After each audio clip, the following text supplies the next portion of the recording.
Hi friends, welcome to our channel. ఈరోజు ఈ వీడియోలో degree 6th semester Telugu lesson అయిన ఫస్ట్ యూనిట్లో నుండి థర్డ్ లెసన్ కథానిక గురించి చూద్దాం. కథానిక అనేది ఆధునిక వచన సాహిత్య ప్రక్రియ. కథ అనేది అంటే కథానికకు పర్యాయపదంగా వాడుతుంటాం, కానీ కథకు కొంచెం తేడా ఉంటుంది. ఇప్పుడున్నంత టెక్నాలజీ అప్పట్లో లేదు, స్మార్ట్ ఫోన్స్ అనేవి లేవు. అప్పటి కాలంలో చిన్నపిల్లలను నిద్రపుచ్చాలంటే పెద్దవాళ్ళు పేదరాశి పెద్దమ్మ కథలని, పంచతంత్ర కథలు, అలానే ఒక రాజుకి 7 కొడుకుల కథలు ఇలాంటివి చెప్పి నిద్రపుచ్చేవారు. వాటిని వింటూ పిల్లలు నిద్రపోయేవారు. అప్పటి కథలు నిద్రపుచ్చేవి, అయితే ఇప్పటి కథలు అనేవి చైతన్యపరిచేవి. దీన్ని ఇంగ్లీష్లో షార్ట్ స్టోరీ అంటారు. మొదట కథానికను ఎన్నో పేర్లతో పిలిచారు. కథానిక అనే పదం ఖద్ అనే సంస్కృత ధాతువు నుండి పుట్టింది. దీనికి చెప్పడం, మాట్లాడటం, సంభాషించటం అనే అర్థాలు ఉన్నాయి. పారిశ్రామిక విప్లవం కారణంగా మనుషులు అతి కొద్ది సమయంలోనే చదవగలిగే ప్రక్రియలు అవన్నీ పత్రికల్లోకి వచ్చేసాయి. అలాంటివే ప్రచురించడంతో కథానిక రూపొందింది. క్లుప్తంగా అంటే క్లారిటీగా ఉండే కథానిక 20వ శతాబ్దానికి చెందిందిగా చెప్పుకోవచ్చు. దీనికి నిర్వచనం చెప్పాలంటే చిన్న కథా సాహిత్యం, గద్య కల్పన, దీనిలో మానసిక స్థితి, పాత్రలు కలిగి ఉంటాయి అని ఎడ్గర్ ఎల్సన్ రచయిత నిర్వచించారు. తెలుగు కథానిక అనే పుస్తకంలో ఒక ఆసక్తికరమైన సంఘటన లేదా ఒక విచిత్రమైన సంఘటన, మనస్తత్వము, ఒక అపురూపమైన పరిస్థితి, ఒక ఆలోచన, అనుభవం ఏదైనా పాఠకుని హృదయంలో గాఢంగా హత్తుకునేలా చేయడం కోసం అనువైన భాషలో, ఆకర్షించే శైలిలో మొదటి నుంచి చివరి వరకు ఒకే ధోరణిలో అంటే ఒకే లైన్లో సాగించే ఒక చిన్న వచన రచన అని కథా స్వరూపాన్ని తెలియజేశారు. ఒక్క ముక్కలో చెప్పాలంటే సోది లేకుండా కథని చెప్తుంది. కథానిక మనకు అర్థం కావాలంటే పోట్లపల్లి రామారావు గారు రాసిన ఊరు అడవి అనే కథను ఆధారంగా కథానిక లక్షణాలు తెలుసుకుందాం. ఇవి కొంచెం జాగ్రత్తగా వినండి. కథలోకి వెళ్తే ఈ కథ కూడా కొంచెం గుర్తుంచుకోండి. అది ఎండాకాలం, ఎండలు మండిపోతున్నాయి. ఆ ఎండలో ఒక వ్యక్తి నడిచి వెళ్తున్నాడు. శరీరంలో ఓపిక లేదు, ఎక్కడ నీటి జాడ లేదు, దప్పిక తప్ప ఇంకే కోరిక లేదు. ఆ వ్యక్తికి దూరంగా ఒక ఊరు కనిపించింది. పచ్చని చెట్లు, పొలాలు, ఇల్లు, మనుషులు చూడగానే ప్రాణం లేచి వచ్చినట్టయింది. ఒక ఇంటి ముందుకు వెళ్ళి దాహం దాహం అని అరిచాడు. ఆ ఇంట్లో వాళ్ళు నీళ్ళు ఇవ్వకుండా ఏ ఊరు మీది అని అడిగారు. దాహం కన్నా ముఖ్యమైనట్టు ఊరు గురించి ప్రశ్నించాడు. అయితే ఆ వ్యక్తి దాహం బాధతో ఊరు పేరు చెప్పబుద్ధి కాలేదు, మాట్లాడలేదు. నేను ఊరి పేరు చెప్పకపోతే నీళ్ళు పోయిను అన్నట్టు నిలబడ్డాడు. కొంచెం సేపు అక్కడే నిలబడి వేరే ఇంటికి వెళ్ళాడు. అక్కడ ఇంట్లో వారు కూడా ఎవరు మీరు అని అడిగారు. ఆ వ్యక్తికి కోపం వచ్చి ఆ ఊరిలో నుంచి బయటకు వచ్చాడు. ఆ ఊరిలో ఎవరింటికి వెళ్ళినా ఎక్కడ మీది, ఎవరు మీరు, ఎక్కడి నుంచి వస్తున్నారు అనే ప్రశ్నలు అడుగుతున్నారు. అవన్నీ విని విని కోపం వచ్చింది. నీళ్ళు ఇవ్వడానికి ఊరు పేరు కావాలా అని మనసులో అనుకున్నాడు. అయితే ఊరు దాటిన తర్వాత ఒక అడవి కనిపించింది. ఎక్కడ చూసినా నీళ్లు కనిపించడం లేదని కొంచెం ముందుకు వెళ్ళసాగాడు.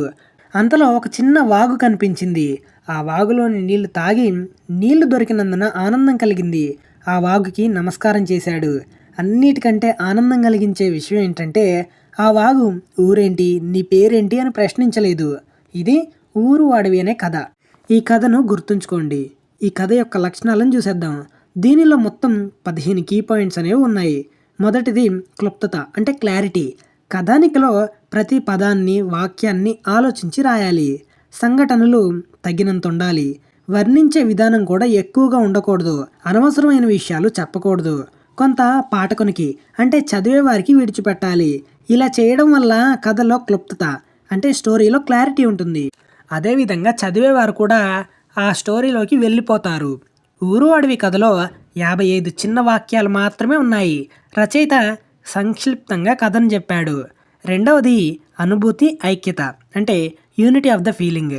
కథానిక అనేది మొదటి నుండి చివరి వరకు ముక్కుసూటిగా నడవాలి. ఒక సంఘటనకు పరిమితం కావడం, ఒక లక్ష్యాన్ని నిర్దేశించుకోవడం వలన దీన్ని సాధించుకోవచ్చు. ఊరు అడవి కథలో దాహం తీరడానికి కలిగిన ఆటంకాలను సూటిగా చెప్పడం జరిగింది. మూడవది సంఘర్షణ అంటే కాన్ఫ్లిక్ట్. సమకాలీన సమాజాలు సంఘర్షణకు నిలయాలుగా ఉన్నాయి. వీటిని కథలో ప్రతిబింబించేలా రాయాలి. కథ పుట్టుక అంటే ఏ విధంగా మొదలైంది. కథలోని సంఘర్షణలు లేకపోతే అది కథే కాదు. ఊరు అడవి కథలో ప్రశ్న మీద ప్రశ్న వేస్తూ కథను సంఘర్షణతో రచయిత నడిపించాడు. నాలుగోది నిర్మాణ సౌష్ఠవం, అంటే the structure is a symmetry. కథ చదువుతుంటే ఇంకా ముందుకు వెళ్తుంటే ఏమవుతుంది అని ప్రేక్షకులకు ఆసక్తి కలిగించే విధంగా రచయిత రాయాలి. ఆసక్తి కలిగించే కొనసాగింపు, ఊహించని మలుపులు కథానిక సౌష్ఠవానికి తోడ్పడతాయి. దప్పికతో కథ ప్రారంభమయ్యి దప్పిక తీరడంతో కథ ముగించడం జరుగుతుంది. ఇలా ఉండాలి. ఐదోది రచనా నైపుణ్యం, అంటే రైటింగ్ స్కిల్స్. సమాజంలో అనేక వర్గాలు, మతాలు, వృత్తుల, ప్రాంతాల వారు ఉన్నారు. వాటి గురించి చెప్పినా, వాటి పరిష్కార మార్గాలు చూపించిన ఎన్నో కథలు పుడతాయి. అలాగే మన జీవితంలో జరిగే సంఘటనలను, మార్పుల గురించి కథ రాయొచ్చు. అందరి గురించి ఆలోచించి, అంటే 10 మంది వ్యక్తుల యొక్క ఆలోచన ఎలా ఉంటాయి ఏంటి అనే దాని గురించి ఆలోచించి రచనలు చేస్తే కథ అద్భుతంగా ఉంటుంది. ఆరవది వస్తువు. రచయిత తన కథ ద్వారా చెప్పాలనుకున్న వస్తువు ఊరు అడవి కథలో ప్రకృతి, కులమతాలకు అతీతంగా ఉంటుంది అని చెప్పడమే వస్తువు. కథను రాయాలనుకుంటే ముందుగా మనం ఉండే సమాజంలో నుంచి వస్తువును, అంటే కాన్సెప్ట్ని ఎంచుకోవాలి. అదేవిధంగా జీవితం గురించి మంచి అనుభవం ఉన్నవారు, బాగా తెలిసిన రచయిత మంచి వస్తువుని ఎంచుకుంటాడు.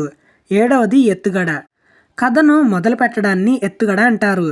కథను ఒక సంభాషణతో, ప్రకృతి వర్ణనతో, స్వభావ చిత్రణతో, ఒక సామెతతో కూడా మొదలు పెట్టొచ్చు. కథ స్టార్టింగ్, అంటే మొదట్లో ఆసక్తి కలిగించే విధంగా ఉండాలి. పూర్వం కథలు, అంటే వెనకటి కాలంలో అనగనగా ఒక రాజు, ఆ రాజుకి 7 కొడుకులు అని ప్రారంభమయ్యేవి. కానీ ఇప్పుడు కథ ప్రారంభాలు వివిధ రూపాల్లో వ్యక్తమవుతున్నాయి, అంటే రకరకాలుగా చూపిస్తున్నారు. ప్రసిద్ధమైన కథలు ఎలా మొదలవుతున్నాయి అనేవి గుర్తించాలి. ఊరు అడవి అనే కథలో వేసవి కాలానికి తగినట్టుగా వాతావరణాన్ని కల్పించడం వేసవి వర్ణనతో ప్రారంభమవుతుంది. ఎనిమిదవది పాత్రలు.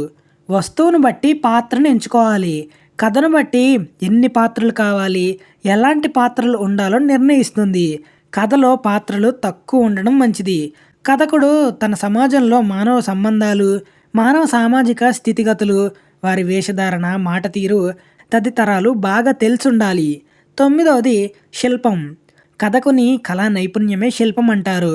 అది కథను నడిపించే విధానం. కథ అమరిక లేదా అల్లికను శిల్పం అంటారు. కొన్ని కథలు కాలానుక్రమంగా చెప్తారు. కథలో ఏదైనా సందేశం ఉండాలి. ఊరు అడవి కథ కాలానుక్రమంగా చెప్పిన కథ. చివర ప్రకృతి పట్ల పాఠకునికి కృతజ్ఞత భావం ఉంటుంది. ఊరు అడవి కథలో ప్రశ్న అడిగితే దానికి సమాధానం ఏం చెప్తాడో అని పాఠకులకే వదిలేశారు. 10వది సన్నివేశాలు, సంఘటనలు. ఇవి కథలో వేగాన్ని పెంచుతాయి, కథను మలుపు తిప్పుతాయి. సస్పెన్స్ ఉండేలా కూడా చేస్తుంది. దీనికి నాటకీయ శిల్పం ఏర్పడుతుంది. కథలో ఏ సన్నివేశంలో ఏ సంఘటనను కూర్చాలో రచయితకు అవగాహన కలిగి ఉండాలి. ఊరు అడవి కథలో ఎండలో ఆయాసపడుతూ వెళ్తున్న సన్నివేశం అనేది వ్యక్తిగత వివరాలు. ప్రశ్న అడిగితే చెప్పకపోవడం, నీళ్ళు ఇవ్వకపోవడం. రచయిత కథను నడిపించాడు. 11వది వర్ణనలు. కథను వర్ణించే వర్ణనలు అందాన్ని కలిగిస్తాయి. కానీ వర్ణన ఏదైనా కథలో పరిమితంగా ఉండాలి. వాతావరణం గురించి చెప్పడం. ఊరు అడవి కథలో అడవిలో వేసవి మధ్యాహ్నం మంచిగా ఉంటుంది. 12వది కంఠస్వరం. ప్రతి కథను రచయిత చెప్పిన దానికి దృష్టికోణం ఉంటుంది. కొన్ని ఉత్తమ పురుషులు ఉంటాయి, అంటే నేను అంటూ రచయిత తన భావాలను చెప్తాడు. కథను ఏ విధంగా నడిపించాలో, ఏ సంభాషణ వస్తే బాగుంటుంది అని ఆలోచించి రచయిత కథను సిద్ధం చేస్తాడు. 13వది ముగింపు. కథ ఎలాంటిదైనా సరైన సమయంలో సరైన చోట ముగించాలి. కథను సరైన ఎండింగ్, అంటే పూర్తవ్వకుండా ముగించకూడదు. కొన్నిసార్లు ముగింపును పాఠకునికి వదిలిపెట్టాలి. 14వది కథ పేరు. పేర్లు రకరకాలుగా పెట్టొచ్చు. కథను దృష్టిలో ఉంచుకొని పాత్రలు, సన్నివేశాలను బట్టి కథ పేరు పెట్టొచ్చు. ఉదాహరణకు చూస్తే తండేల్ అనే సినిమా పేరు కథకు, సన్నివేశాలకు తగినట్టుగా ఉంటుంది. ఒక మత్స్యకారుని జీవితం ఆధారంగా దాని పేరు పెట్టారు. కథ పేరు ఆలోచింపజేసే విధంగా ఉండాలి. చివరిగా 15వది భాష. మనం రోజు ఏ భాషలో మాట్లాడుతున్నామో ఆ భాషలో కథ రాస్తే అందరికీ అర్థమవుతుంది. ఇలా కూడా ఉంటారు కథలు రాసేవారు, అంటే స్క్రిప్ట్ రైటర్. చివరిగా మంచి కథలు రాయాలంటే ముందు తరాల రచయితలు రాసిన మంచి కథలను చదవాలి. 2వది కథను పేరాలుగా తగిన విధంగా విభజించాలి. 3వది అక్షరాలు స్పష్టంగా పలకడం, రాయడం రావాలి. 4వది కథను రాసిన తర్వాత దాంట్లో ఏమైనా తప్పులు ఉన్నాయో లేవో చూసుకోవాలి. ఐదోది ఇతర భాషలో ఉన్న కథలు చదువుకొని మెలకువలను గ్రహించాలి. ఆ భాషలోని మంచి కథలను అనువదించాలి. ఆరోది కథా రచనలో బాగా సాధన చేయాలి. ఏడవది జీవిత అనుభవం ఉండి కథా రచన చేయాలనే ఆసక్తి ఉంటే మంచి కథను రాయొచ్చు. ఇదండి లెసన్ అనేది. ఇక దీంట్లో నుండి ఏ క్వశ్చన్ వచ్చినా క్వశ్చన్స్ ఇలా వస్తాయి. కథా శిల్పం గురించి వివరించండి, లేదా కథానిక రచనలో తీసుకోవాల్సిన జాగ్రత్తలు, కథానిక గురించి వివరించండి అని ఏదొచ్చినా ముందుగా ఊరు అడవి అనే కథను గుర్తుంచుకోండి. అసలు కథానిక అంటే ఏంటి?